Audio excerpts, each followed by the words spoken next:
Vous êtes prêts, on y va? Donc, on prend un stylo de couleur et on démarre de la base 1 et on va sur le proton vert.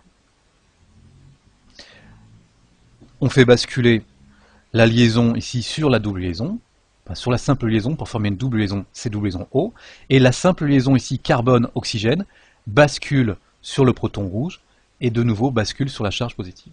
On a donc réussi à ouvrir le 1,6-diphosphofructofuranose en une formule linéaire, et là vous devez reconnaître normalement le fructose 1,6-diphosphate. Vous avez le cétose sur le C2.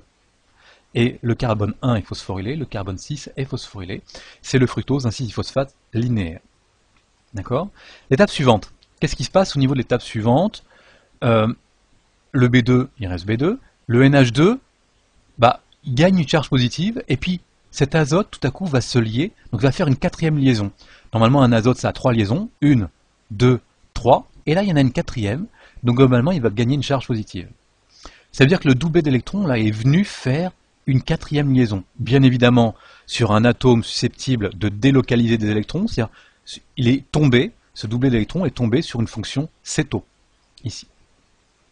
Et la double liaison a basculé, elle est allée chercher le proton vert pour former un hydroxyle. Liaison, bascule sur l'oxygène, au moins, qui prend un proton, donc ça fait OH, OH vert. Et globalement, vous avez donc votre fructose ici, qui est lié covalemment, donc c'est très important à comprendre et à considérer. Le substrat, l'intermédiaire ici, est lié covalemment à l'enzyme. Donc c'est un petit peu particulier. D'accord? Donc on va le dessiner. Donc on démarre de ce doublé d'électrons, et on vient chercher, ici, le céto. Ici. Puis bascule.